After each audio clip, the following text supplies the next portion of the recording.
Welcome back to Season 5 of the ReidConnect-Ed Podcast. Today we're going to talk about acceptance. You may be asking yourself, what does acceptance even mean? Maybe you have found yourself saying in your life, you just want me to accept this? How can I accept this? Because in many ways, it's almost like an existential conundrum, because acceptance is often, if not always, connected with something that we do not like or do not want to accept in the first place. So in today's episode, we're going to discuss the topic of acceptance, but before we do, we're going to have to accept that there is no straightforward piece of advice or process by which you, the listener, or we, the speakers, can really truly accept things in life. It's really an individual process that we may need to go through to get to that point. There is no magic pill. There's no way that we can just expect us to magically accept something that's hard. It's a process. It takes time. So we're going to try to talk about this in a nuanced way.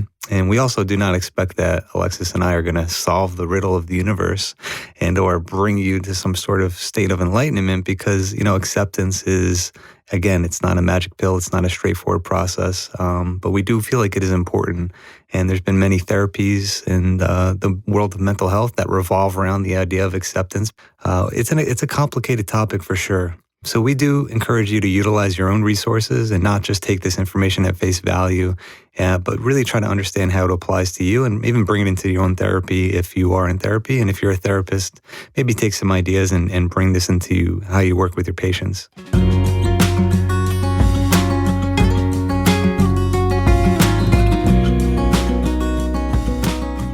All right, so why don't we start with a general question?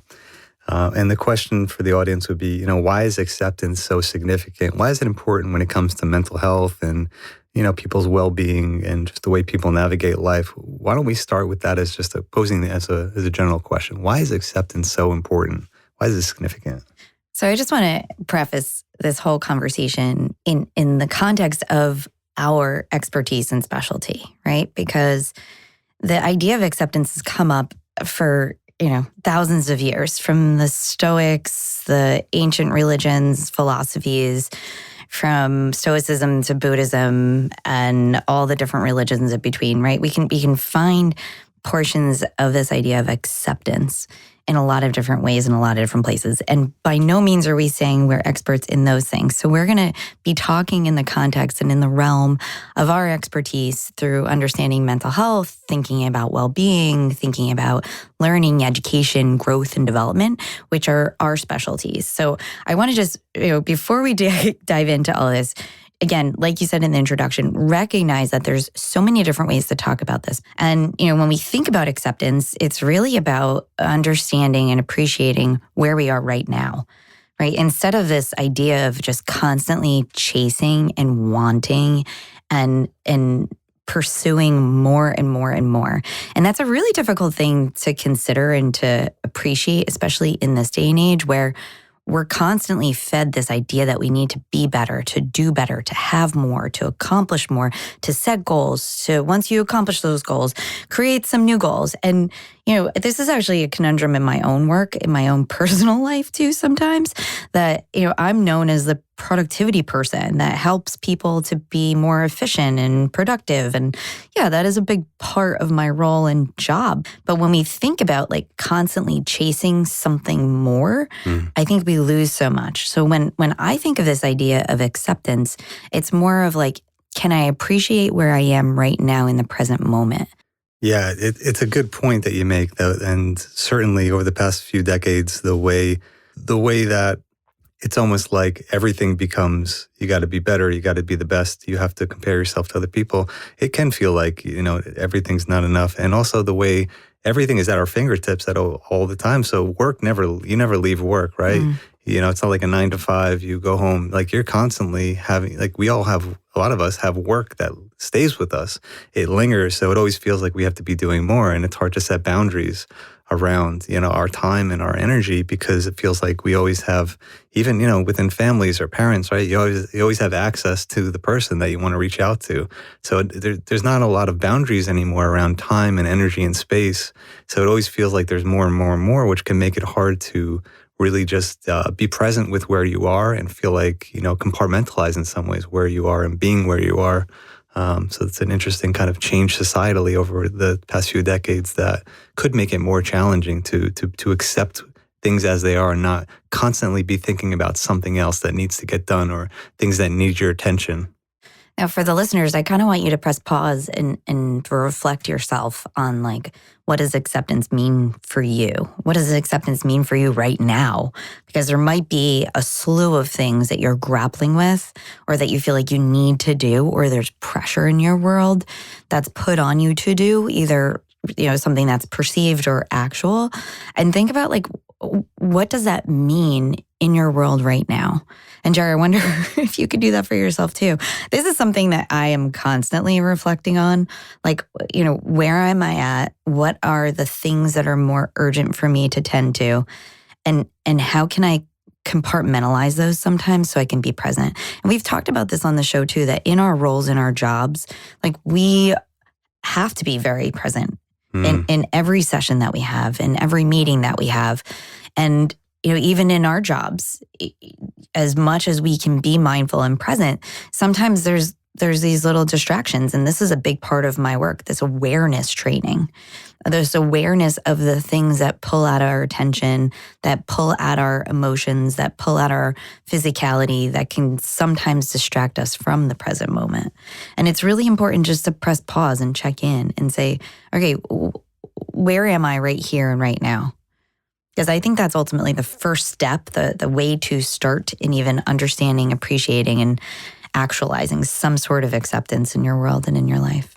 Yeah, and so let's kind of dive into the idea that we're in some ways talking about being present, and we want to get to the idea of acceptance. And like you said, being present is a cornerstone. It's a foundation to becoming more accepting. And like you said, when we have sessions with people, I think it's a real blessing for people. It's almost like a sacred space it's like a ritual to enter into a present in the moment experience, which I think people appreciate, and they don't even realize that they need it or they wanted it in the first place, because we just don't have spaces like that in society so much anymore, where you can just be with someone and just explore and be open-minded and not feel this pressure to accomplish something or to be distracted or to rush things. So let's talk about the idea that slowing down and accepting kind of just what is right now, right, could be, number one, scary for people. Even with therapy, right, it's hard to just sit with emotions or thoughts or things people don't like about themselves, about life, and just to sit with it and just to talk with it and process it. And in some ways, therapy is a reframe for that actually that is therapeutic, to just sit with it, talk about it, process it, rather than just kind of push it away or suppress it or ruminate about it, but actually just experience it. And so, I think sometimes people feel like they don't want to accept that they can just sit with something or just be with something or just accept what's happening, even if it's unpleasant, because it feels like it's being complacent. And I think acceptance sometimes it's misinterpreted as being complacent, meaning, or lazy, right? Meaning that it's not productive to just accept something for what it is, because people, it's almost like it's counterintuitive, right? When I'm encouraging people to sit with and accept things that are not the way they want them to be, it seems counterintuitive, because why would you want to accept something you don't like?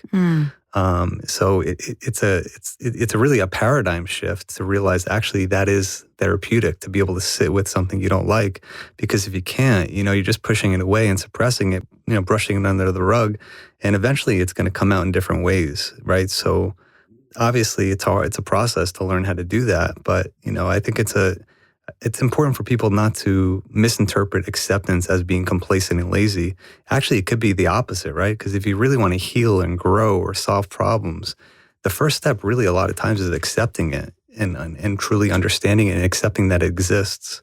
Because if you can't accept it, you can't truly dive into it and understand it on a deeper level and process it, because you're just going to be pushing it away or rushing through it or trying to, run away from it, which is not actually the way that therapy works.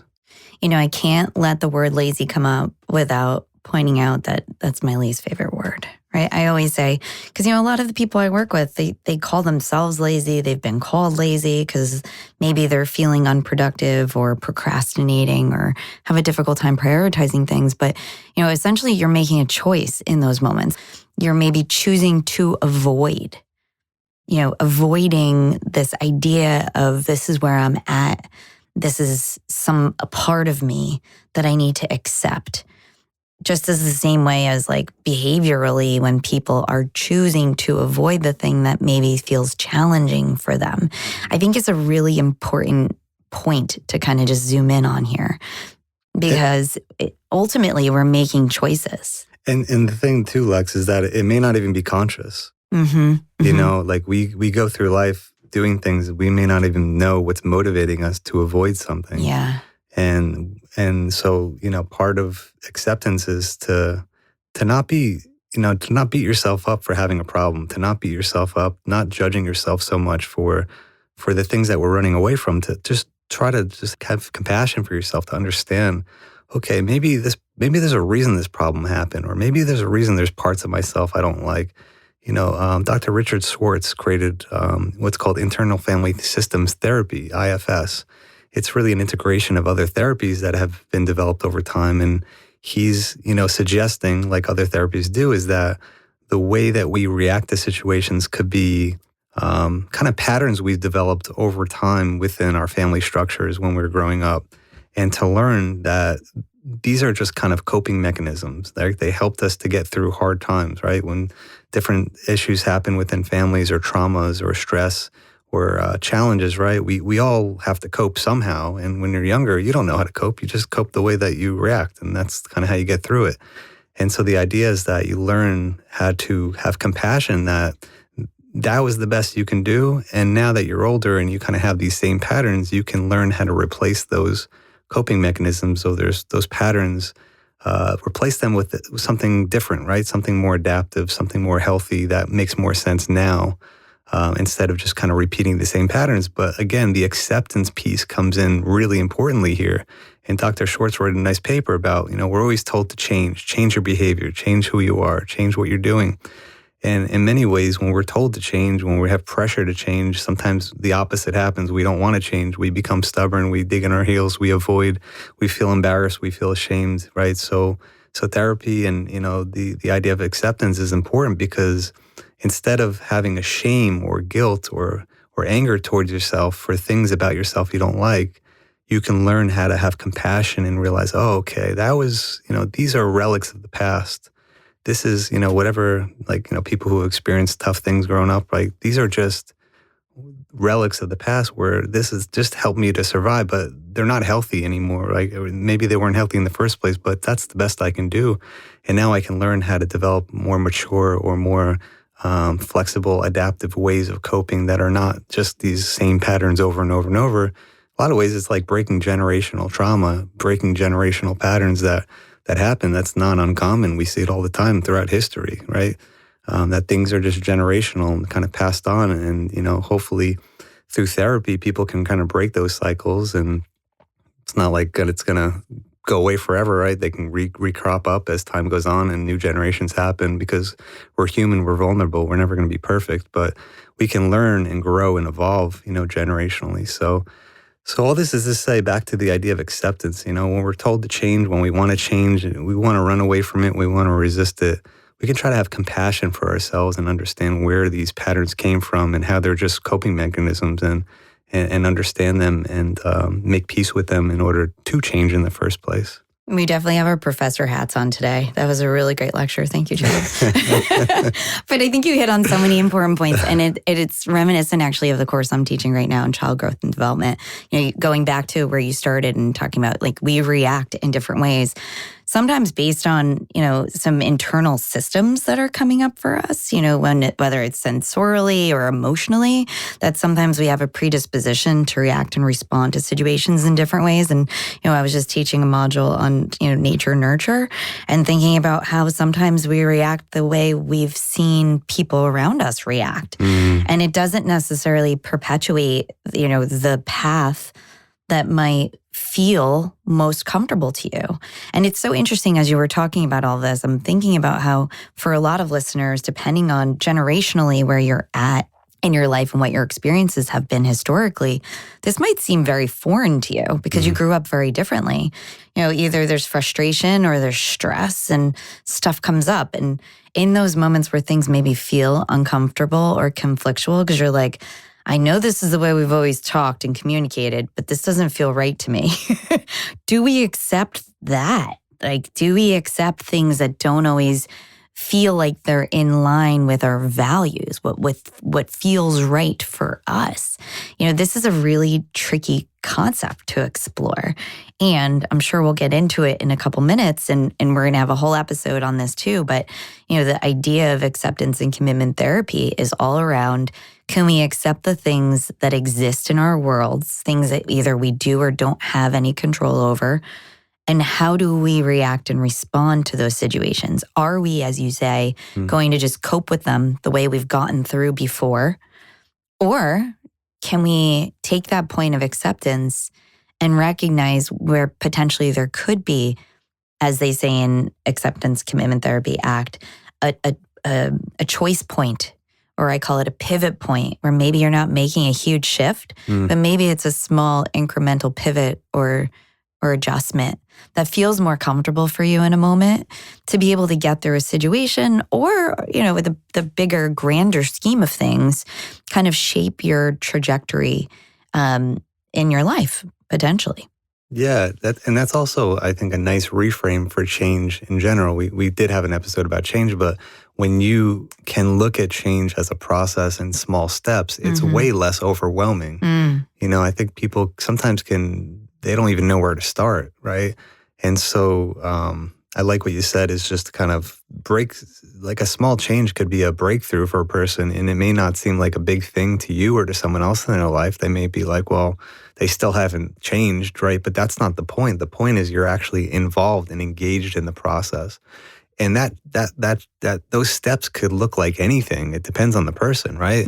I mean, working with people in therapy, that change could be, oh, wow, like I didn't really realize all the details, all the things, all the triggers, all of the ways I was thinking about this situation that led me to react that way. So I guess I have, just learning about that and also accepting that that's the case, right? You got to be vulnerable, and to accept that is actually a breakthrough. And just because the person hasn't changed, as a therapist and as people as people in the patient's life or the person's life, I think we can all, people in their life can rally around the fact that, wow, that let's celebrate just the person becoming, having more insight into themselves and more compassion towards themselves, rather than it being kind of like a fight, and sometimes when you're fighting with yourself or you're fighting with other people, it just perpetuates, the resistance to anything getting better, right? And anger certainly has its place in the world.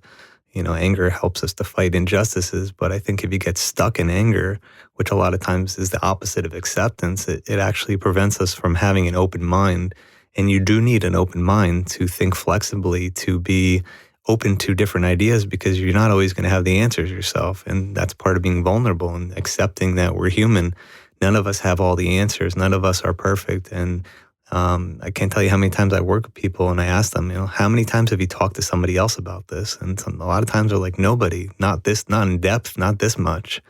And just by talking about it, just getting it out, rather than just obsessing over something over and over and over and only having one perspective, just talking about it and opening up about it is therapy. It is therapeutic, and it's a learning to accept that you can just talk about it. Let's just accept that. All right, let's go back for a second, though, because I think two really important points about anger is that, one, it can manifest in a lot of different ways if you do just hold on to it. So sometimes the experience of releasing the anger or talking through, the things that are making you feel angry in a certain situation are really important, because, there's new research and studies coming out now and thinking about, the psychosomatic impacts of holding on to anger for a long time. And then the other piece too is that, Jerry, I know you're talking about anger as sometimes it could be negative and detrimental to your life, but sometimes it could also be like one of those pivot points, actually, when you release it and then you're like, oh, okay, wait, I had to just get that out so I can think clearly, because I think there's also that other side of it. And having, a safe space to be able to release anger in a way that is is not going to be judgmental and that will be supportive, I think is really important to remember too, because we also don't want to judge ourselves when we feel the emotion of anger, because that's going to come up too. Frustration can perpetuate anger, which can, potentially turn into something that's really productive. And, I say this all the time with the students I work with in different contexts than you're working in, but the same emotions come up where a lot of times, a lot of kids, the younger kids especially, who can't articulate the emotions that are coming up for them, they will experience anger. And sometimes it gets projected to me or to the teacher or to the work. But really, a lot of times in the situations I'm experiencing with them, they might just be angry at themselves because something feels difficult or they don't understand it yet, where that comes up. And, in my work and what I try to do, and me understanding the emotional side allows for me to say, hey, look, this just happened. I'm glad you released what you were feeling. It seems difficult to really describe why and how this is helpful, but I wonder what we can do with it from here, because that was a huge learning moment that we just had in that moment of frustration and anger.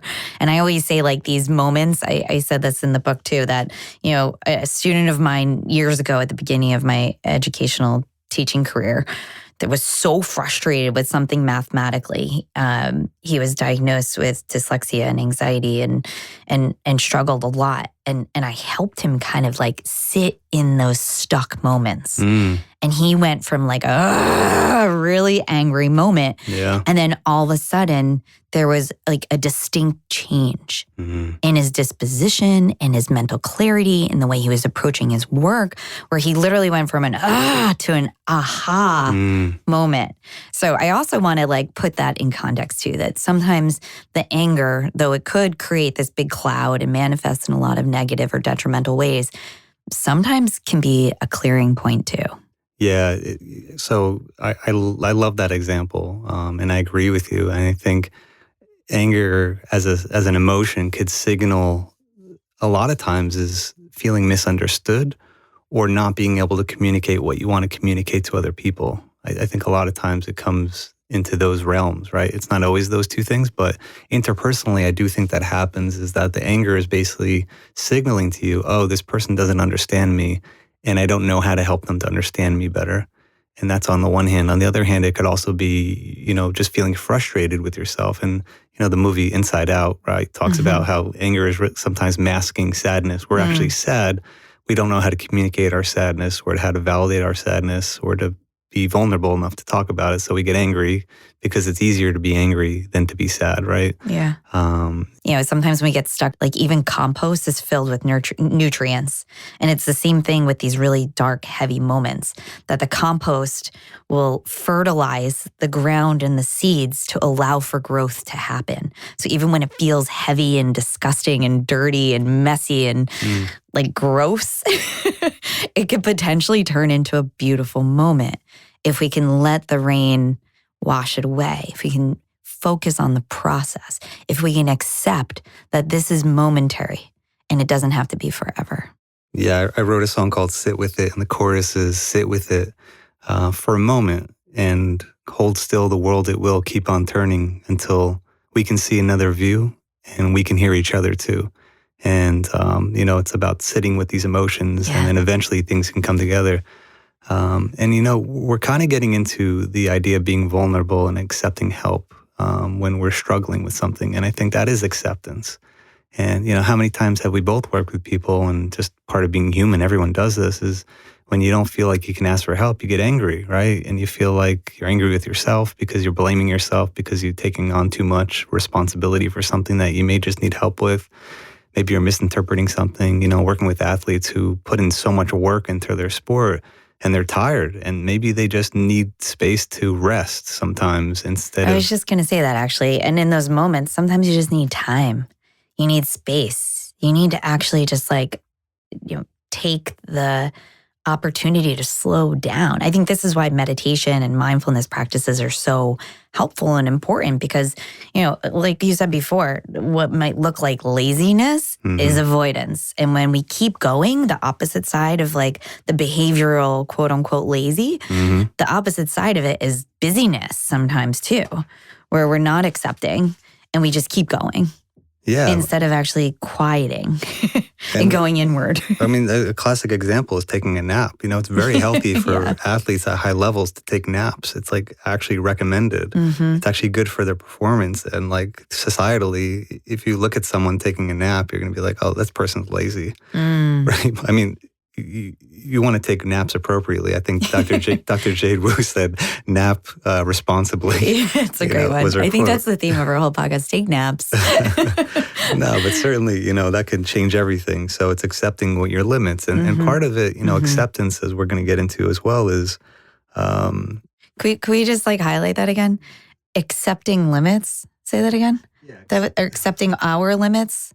I think accepting just limits, it's kind of a conundrum, right? Because on the one hand, we don't want to feel like we have limits. We want to push boundaries. We want to grow beyond what the expectations are. And there's some healthy aspects to that. There's no doubt, right? That's what, creates progress, evolution, changes, breakthroughs, right? But on the other hand, if we don't have limitations on ourselves or to realize that we need to set limits, we can push ourselves too much, right? We can push other people too much. We can not actually accept ourselves and other people for who we are and expect too much. And when you expect too much, too often, it's just a recipe for burnout. And it's also a recipe for people getting angry at each other. Okay, doctor, we're talking about vulnerability and accepting assistance. Those of you who know me know that creating limits and boundaries for the work I do and most of the things I do is kind of difficult, right? And we'll have a whole episode on burnout. This is definitely something I see in our future. But, that point of acceptance around I'm having a difficult time creating the boundaries and limits for myself that I know nurture me and care for me is impacting my ability to see clearly about what is happening in this moment, which might be the antithesis of acceptance. Yes. So in therapy, there's something called motivational interviewing. And the idea is that you don't want to just like tell people to change. I'm so glad you went there because like for our listeners, this is for all the educators, coaches, parents. Yeah. And the spirit of motivational interviewing, as I call it, the spirit of MI is actually to respect people's autonomy. You're not trying to manipulate them to do something. You're actually trying to just help people to be true to themselves about what they actually want, what they actually care about. Because it's really used in addiction a lot, right? Because people who have issues with substances, it's very, very common for someone to say, I don't have a problem, stop bugging me about this. And they'll find any possible which way to avoid confronting the issue that they might have. And so motivation interviewing was developed for that problem, but it's applied to all situations because change is hard, not only with addiction, but with all aspects of life. And so the idea behind MI is actually to help people to make an argument, make a case themselves for why change is important, to actually find. So, one of the classic examples is having a decisional balance where you kind of have pros and cons of changing or not changing, right? And you make a list, and you want to even identify how much you value each thing on your list because different things can have different values. So, you want to have really just think more critically for yourself. Nobody's forcing you to do it. Nobody's telling you these are the things that are important, but you're doing it for yourself. And this is really about being honest. And, having a trusting, compassionate relationship with someone helps to open up the honesty to really explore the pros and cons of doing something or changing, not changing, not only over the short term, but also in the long run. I think that's the core of a lot of relationships is building that respect and comfort and familiarity with each other that you can explore this stuff.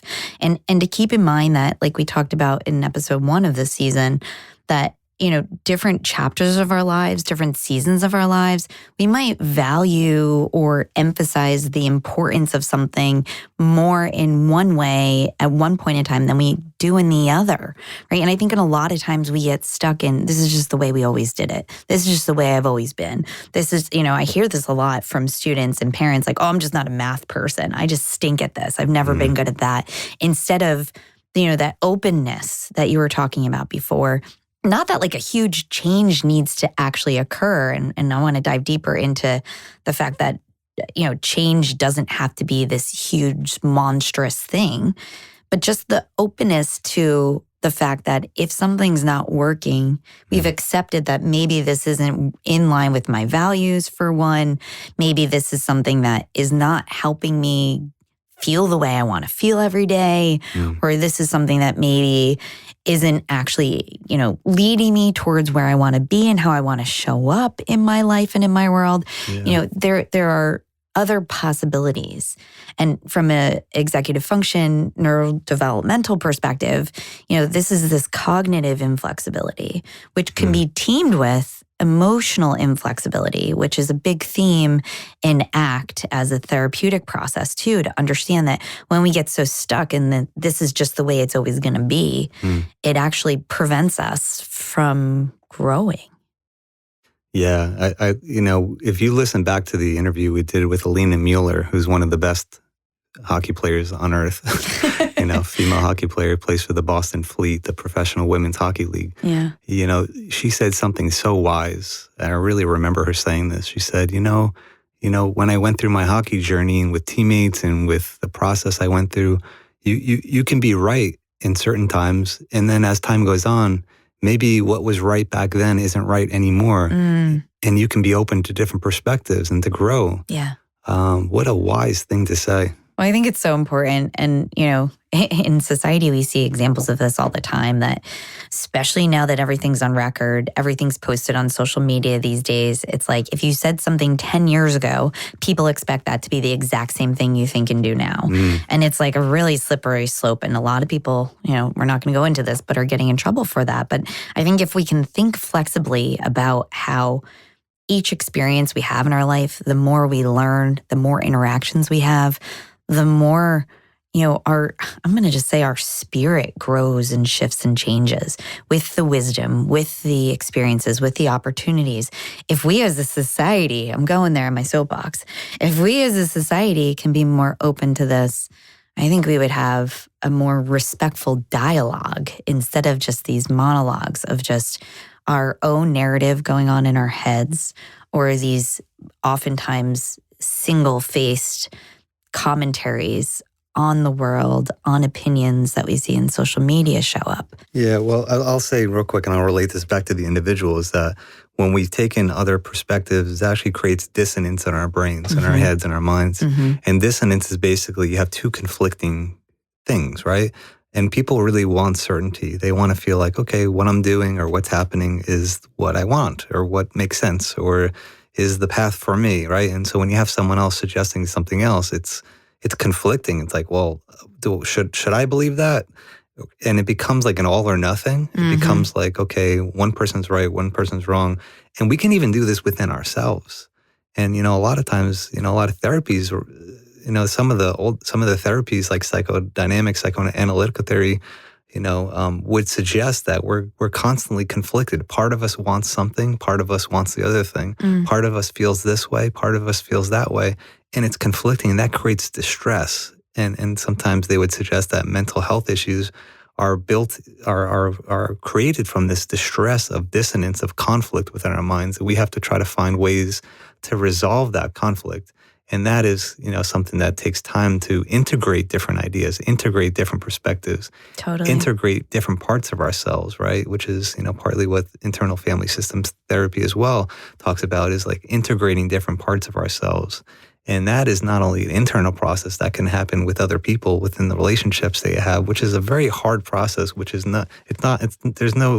no surprise why society has a hard time. Our country is actually, built upon different cultures, different people, different ideologies actually existing together, Yeah. you can imagine why this has become so robust that people are at such odds with each other is because, some other countries don't have that. They just have one way of thinking, one philosophy, one culture, and then they exist within that. We're a unique country. It's not actually happened before. We're one of, I'm not it's like the great experiment. No, it really is, right? Yeah. And so I think as a psychologist, I like to look back psychologically to understand things that are happening. And I don't really want to get into societal issues or into like cultural clashes because, that's for, other people who have expertise in that. But just to look at it from a cognitive standpoint is interesting. And I also want to say that, what you were saying before, that at these moments that we can feel a lot of conflict and dissonance within ourselves. Mm-hmm. A lot of times there are points where people will use that anger to push people away, mm-hmm. right? And they will, sometimes, and we could think about young children as an example, mm-hmm. like if there's something they don't want to do, guess what's going to happen? They're going to tantrum, right? Even if it's not something that is like manifesting emotionally, they often know when to turn it on to push away the thing that they don't want to do. Like we will see behaviors that happen and they show up across the lifespan of when I don't want to do this, this is what I'm going to do instead. This is how I'm going to avoid this thing that feels challenging, that feels like, there's some dissonance inside of me that doesn't make sense and doesn't feel comfortable for me. Because it's scary, it's hard, it's anxiety provoking. And that stress can potentially be one of these points that, again, moves us further away from acceptance or change. Definitely. And so, we all have these emotions, we have these internal conflicts, we have conflicts with each other. And part of acceptance, I think, is also to just accept and learn to appreciate that we kind of have to learn how to regulate ourselves and also help other people regulate with each other, right? We can support each other to regulate because if we don't really kind of slow ourselves down and stop just automatically reacting to every situation we're in, we're not able to resolve these conflicts. We're not able to understand our emotions. We're not able to deal with conflict or express our needs or to communicate effectively. So, I think part of, when people are having struggles or just under distress or having conflict, right? It's hard to accept, like, well, maybe I need to do something about this because they may be upset with themselves. They may be angry at themselves. They may be angry at other people. They may be angry about, things that they don't like in life that they feel like are not right or not just, right? And it could take away from the importance of just of learning about yourself and getting in touch with yourself and regulating yourself so that you can navigate things as best you can, or at least better than they are, right? So, and part of that is sitting with the discomfort, right? Again, people don't like discomfort. It's not human nature to say, let me just feel uncomfortable, right? But when we have these conflicts, when we're unsure about something, when we're struggling with something, right? Part of therapy is helping people to learn how to sit with the discomfort. Sports psychology says, practice being comfortable, being uncomfortable, because it's inevitable, right? And plus, we don't grow if we don't have discomfort, right? That's the process of growing, of evolving, is to actually to be able to deal with the discomfort, right? And so hopefully we can have supportive relationships and we can learn how to regulate ourselves in order to be, more comfortable with discomfort, to learn about ourselves, learn about other people, and to allow change to unfold, whatever that change might look like. I want to go back to motivational interviewing a little bit too, and thinking about motivations for change, motivations to accept. Because in a lot of my work, families of younger children often come to me saying, oh, my child is struggling with school, they have a lack of organization, and sometimes they're referred to me for different reasons. And sometimes the young person will show up in my office or on my screen and be resistant to working with me. And I always say, like, I have no ego around this. I don't take it personally. I just want to make sure you're getting what you need. So in these moments, there are some little strategies that I might use to help to engage the individual. And often part of our discussion is around, you realize you're not here because we want to change who you are, right? This is not about you changing you. It's actually finding acceptance around who you are. Vulnerabilities included. Totally. And of course, I'm diluting the conversation a lot for the purposes of like efficiency in this conversation. But, It's actually for us to learn more about who you are so you can figure out what works for you and what doesn't. Mm-hmm. So there's such a strong level of like, I need to understand who I am first before I figure out how I want to show up. Yeah. Right. So there's a strong level of acceptance around, okay, what do I like? What do I not like? How do I learn? How do I not learn well?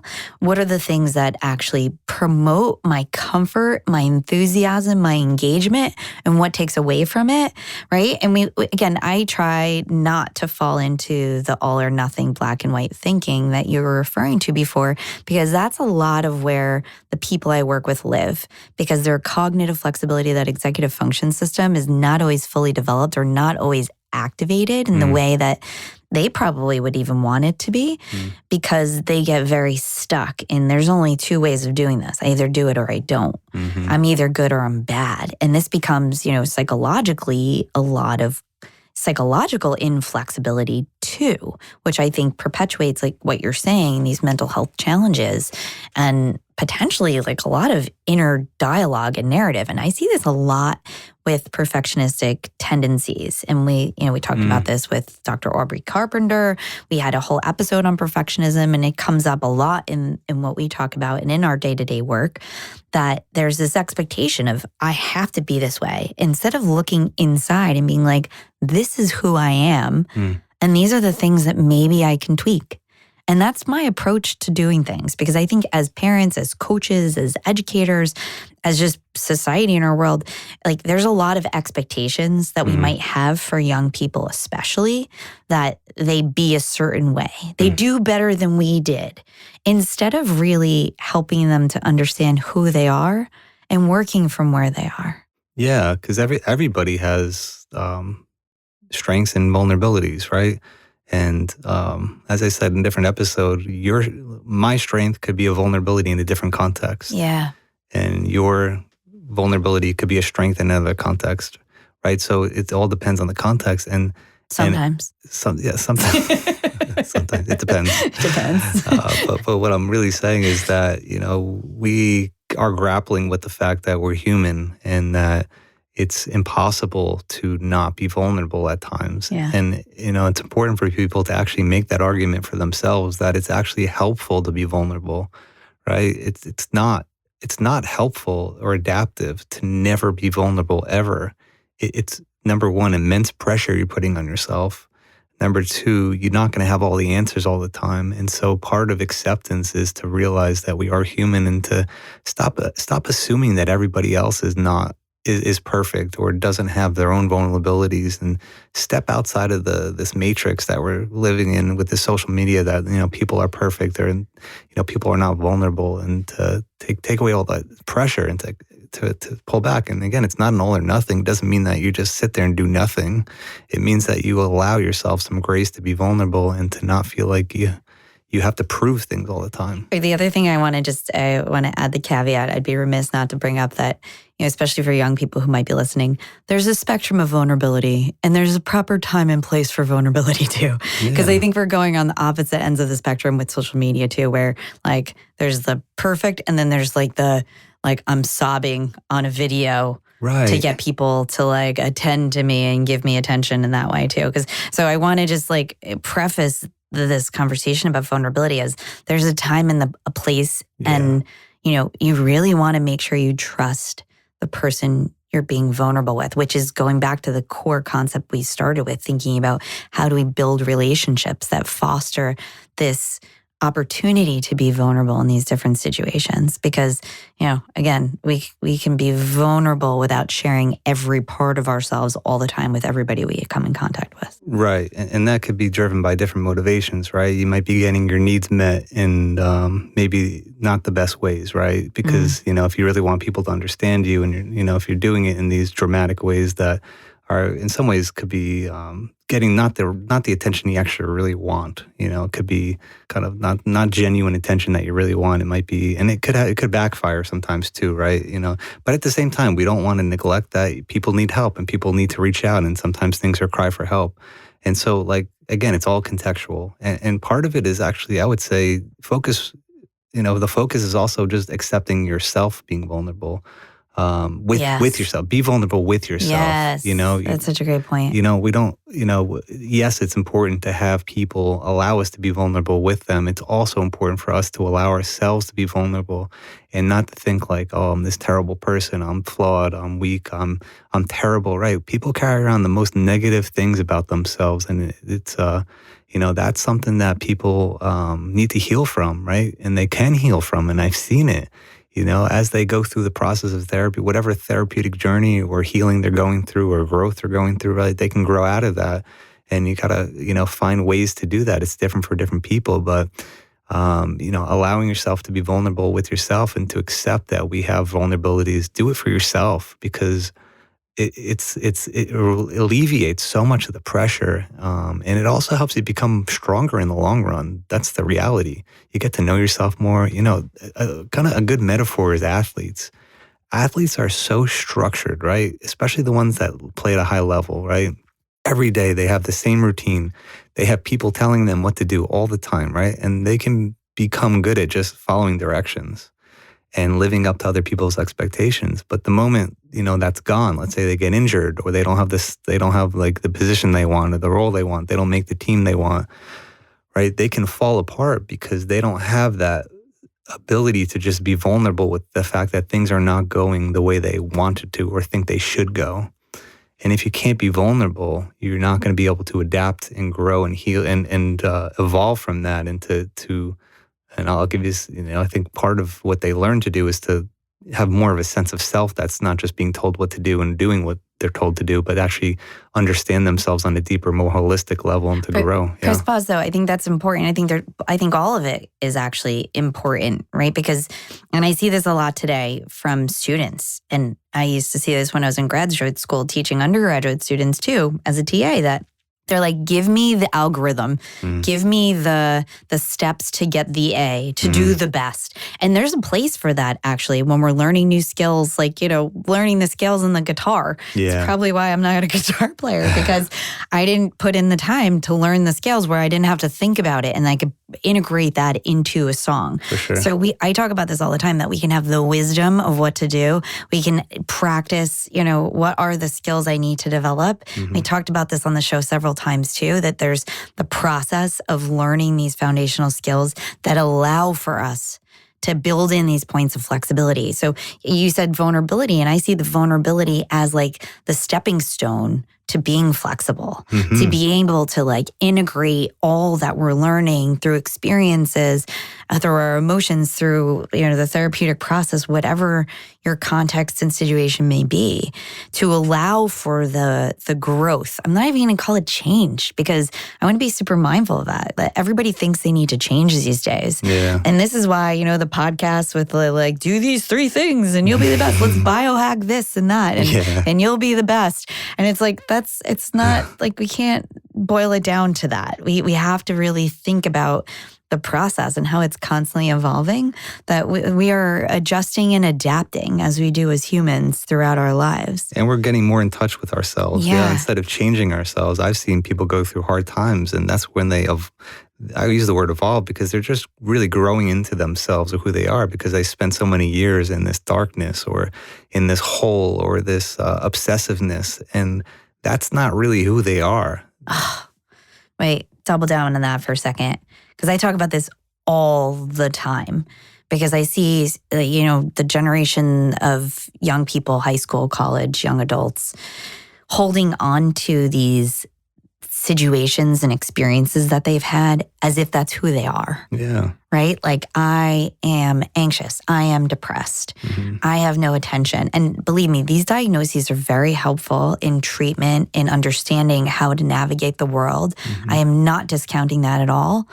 But it is also not Jerry or Bob or Jane or whoever, right? This is a part of experience as we go through life. Totally. And again, going back to the coping, right? These obsessiveness, this constant state of depression, this constant state of anxiety, I'm not minimizing it. It's terrible, right? And we want to help people come out of it. But as they come out of it, I'm just reframing what happens when people go through a therapeutic process is I think they actually become more who they are because those things are kind of masking, their inner self, right? And that's, they may have fell into, as we talked about, even with eating disorders or addictions or this or that, right? People may be coping with their pain through these behaviors and through these obsessions and through these things, but they're just coping mechanisms, right? That coping mechanism is not your true self. It's not who you are on the inside. And part of it is, allowing that inner self to come out through experiences. And it's a beautiful thing when it happens. I've worked with athletes who have gone through a lot of hard times with injuries or changes or disappointments, and they become more confident in themselves over time because they're actually confident in themselves. It's not a false sense of confidence like, oh, I'm the best and I'm living up to everybody's expectations, right? Which they may have done in the past. It's more of an internal, authentic confidence. They know who they are. They understand what's important to them. They feel grounded in just being themselves, right? And that is acceptance. I want to kind of get back to the point of this episode, right? That is acceptance. It's acceptance of the pain that you've been through. It's acceptance of the coping mechanisms that help us to cope with the pain. And then eventually, it's acceptance of getting in touch with our more genuine, authentic sense of self, which takes time. It's a process, but it's a beautiful thing when it happens. And it's something we're doing our whole life. It's not like it ends, right? This is something we're constantly doing, and we may never fully get there anyway. And that's okay too. We have to kind of accept that too. It's just, but to me, it seems like a process that's worthwhile. Well, I think it definitely is a process. And I think these experiences that humanity has, right, through, we'll use anxiety and depression and addiction as examples. I think these experiences that we have as humans, as many psychological theorists propose, like all of these emotions, all of these experiences are signals to shine a light on different aspects of our lives that maybe we need to pay more attention to or pay attention to differently to help us to find out more about ourselves in this journey of life. I know it sounds so cliche, but there is never really just a destination. There are only like a few things in life that are absolutes that are going to definitely happen. Yeah. But, along the process of becoming who we are, we're always becoming. We're always figuring it out. And I think that's the difficulty in relationships. That's why relationships sometimes shift and change. Yeah. And it's hard to accept that, the person you knew 10 years ago might show up differently than you expected them to, right? We talked about this in episode 1 too, that there are going to be different expectations we have for ourselves and for others that might not be the same. And I think it's really important to get to this place of acceptance and presence. And we're bringing a lot of things we've talked about already on the show together here to be able to say, how do we bring it together and think about where we are right now and be okay with where we are instead of feeling like we constantly need to change. Right. I know we said that word a lot. We'll have to go back to the transcripts to see how many times it came up. But again, I think one of the biggest takeaways I have for the listeners for this episode today is to consider, like, are we okay with just being where we are? Is it okay to be okay? And if there are points of change, can you accept that maybe there's going to be a little work involved there? Or maybe we need to be vulnerable enough to get real with ourselves or get into that messy space to figure it out and to reach out to those who we feel safe, comfortable, and respected enough to engage in that process together. Because if we can be open enough to appreciate that none of us are perfect, we are all humans that are constantly learning, changing, evolving, experiencing, which is shaping every part of our reality. I think that we can better understand each other and we could appreciate that even in the messy, difficult times, that's a part of our process. Yeah. It doesn't have to be labeled as good or bad. It just is where we are. Totally. And sometimes doing something or trying to change something or trying to change is counterproductive, actually. Like, there is nothing to change sometimes. And sometimes just allowing things to be as they are is actually the more healthy, adaptive thing. So giving, as you're saying, giving ourselves space to just sit with what we're feeling and sit with what is happening helps us to have more clarity as to how to navigate situations, relationships, processes in our life. And sometimes we do need to take action, but sometimes, it all depends, right? But you can't have clarity if you don't accept it in the first place. So with that, we're going to accept that this is the end of our episode. Though we will be talking more about acceptance commitment therapy, acceptance through mindfulness and different meditative practices. This will be coming back again. But I think it's an important concept right now is that, sometimes we need to accept where we are and not always try to just keep changing everything for ourselves and other people. We might actually appreciate things a little bit better and find a little joy in between. Definitely. And sometimes accepting that we do need to change as well is the part of it too, right? It all depends. This is such a complicated episode, isn't it? It always is. Life is complicated. Life is hard, as you say, Jer. Yeah, it is. But here we are. We do it together, just like we always say. We're here together. We're going to do it together. So it's great. Thanks, Jer. Great conversation. You too, Lex. Thanks for tuning in to the ReidConnect-Ed Podcast. Please remember that this is a podcast intended to educate and share ideas, but it is not a substitute for professional care that may be beneficial to you at different points of your life.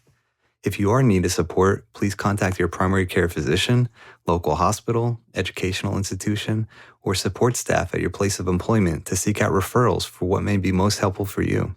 Ideas shared here have been shaped by many years of training, incredible mentors, research, theory, evidence-based practices, and our work with individuals over the years, but it's not intended to represent opinions of those we work with or who we are affiliated with. The ReidConnect-Ed Podcast is hosted by siblings Alexis Reid and Dr. Gerald Reid. Original music is written and recorded by Gerald Reid. Editing and recording was done by CyberSound Studios.